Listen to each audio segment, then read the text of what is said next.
Sekarang semua dari NATO, Pak, sudah hampir seluruhnya selesai angkat kaki.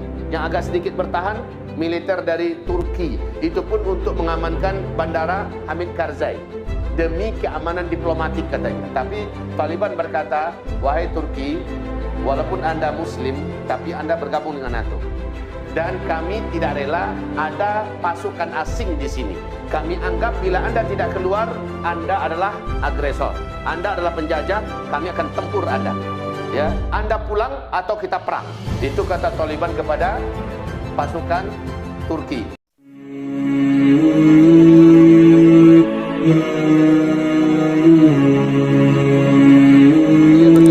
Mereka keluar dalam keadaan gak ada gagah-gagahnya lagi, Pak. Keluar dalam keadaan malu, ya.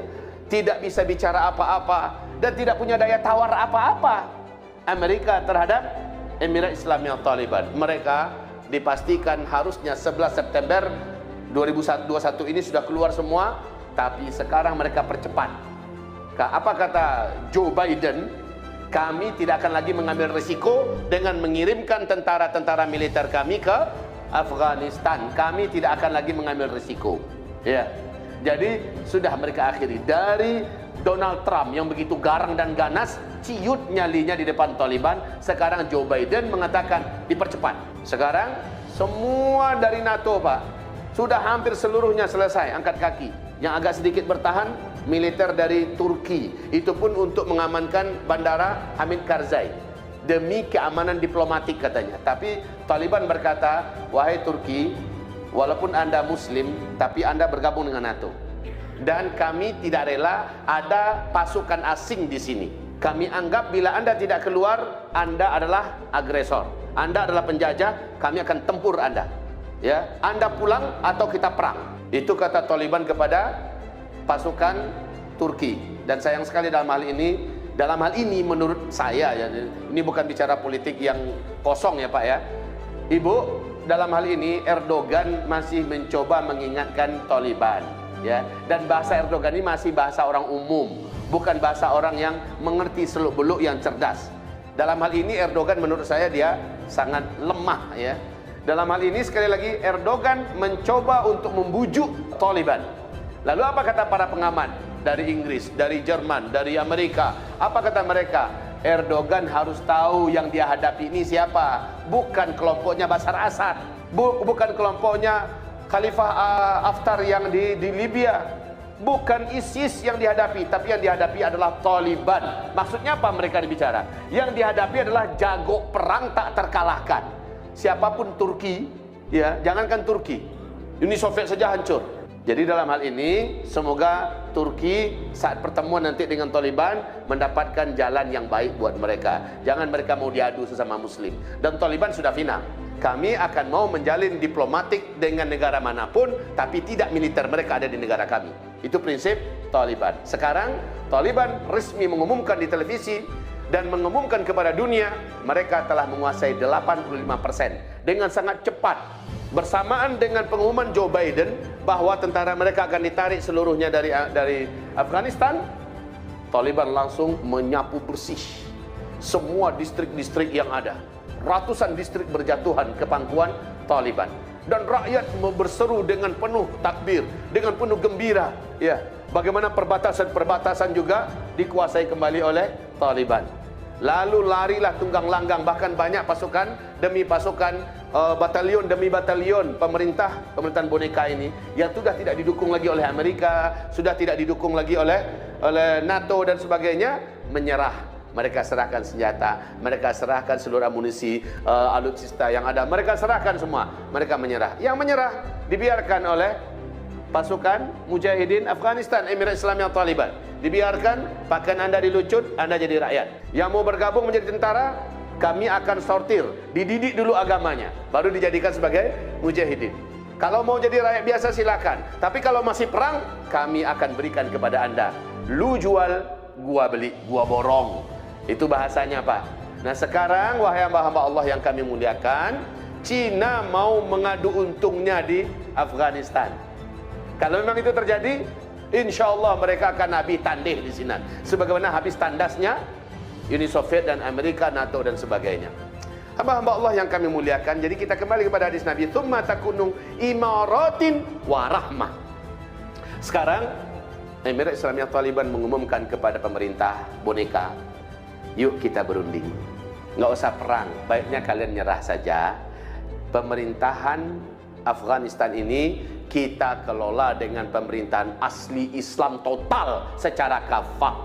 Kalian nggak usahlah perang dengan kita. Kita ikut hidup rukun dan damai. Mana-mana yang hebat di antara kalian kami pakai, ya. Mana-mana yang berkualitas di antara kalian kami manfaatkan untuk kebaikan pemerintahan Islam ke depan. Tapi kalau kalian mau perang, kalian sudah tahu kalian tidak akan sanggup melawan kami.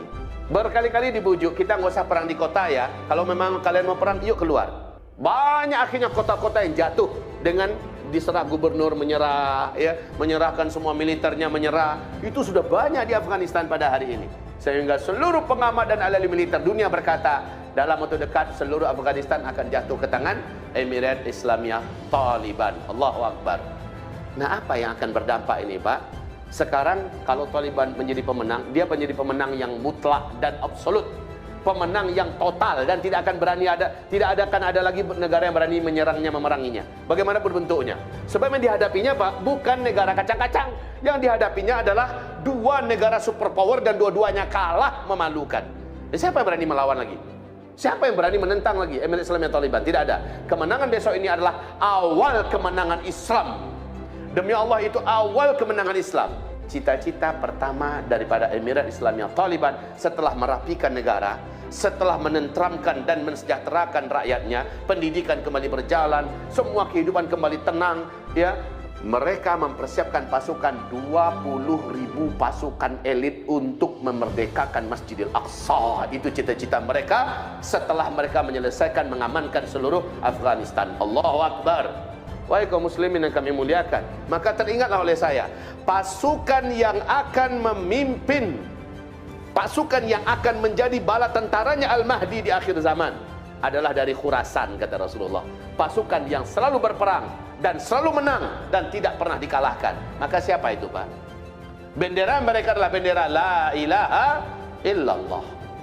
Saya sangat yakin kalau Allah izinkan ini, dan insya Allah pasti Allah izinkan ini, maka mereka bergerak menuju Syam. Satu persatu disisir oleh mereka, Pak, bergabung dengan mujahidin yang ada, dan mereka tetap membesarkan kepentingan wujudnya khilafah Islamiyah. Karena dalam hadis sahih Imam Muslim, khilafah Islamiyah tidak akan diumumkan di Afghanistan, tidak akan pernah diumumkan di Arab Saudi, di seluruh negeri Arab, tidak akan. Pemerintahan khilafah Islamiyah yang nanti akan sifatnya mendunia diumumkan berdirinya adalah dengan ditaklukkan Baitul Maqdis, dan di sanalah diumumkan nanti khilafah Islamiyah. Maka kata Rasulullah, pada saat itu negeri teraman seluruh dunia adalah Palestina. Negeri teraman, mujahidin terkuat dan terbaik ada di Palestina. Dan dengan cepat mengembangkan sayapnya.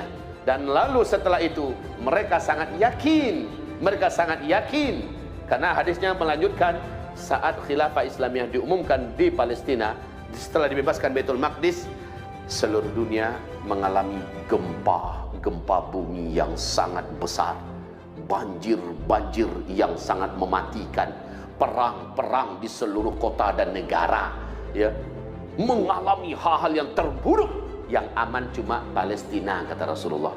Yang aman hanya Palestina. Jadi kalau seandainya ada niat yang baik, Bapak Ibu semua, untuk mau hijrah ke sana, memenuhi kata-kata Rasulullah kepada Abdullah ibnu Rawahah, kau akan dengar nanti di akhir zaman Baitul Maqdis dibebaskan, lalu khilafah Islamiyah diumumkan, maka hijrahlah segera ke sana. Saya yakin, Pak, saat itu diumumkan masih ada fasilitas dan sarana buat bisa masuk ke sana. Saya yakin sekali, karena tidak mungkin ada hadisnya kalau tidak ada jalannya. Pasti ada jalannya. Cuma masalahnya, Bapak beriman nggak? Ibu yakin nggak? Masalahnya itu negeri baru. Kita belum punya rumah di sana. Kita belum tentu punya usaha apa di sana. Tapi saya sangat yakin kalau khilafah Islamiyah diumumkan di sana, semua kekayaan bumi akan disedot dan diposisikan di sana. Orang-orang yang hijrah pasti akan mendapatkan ansornya di situ.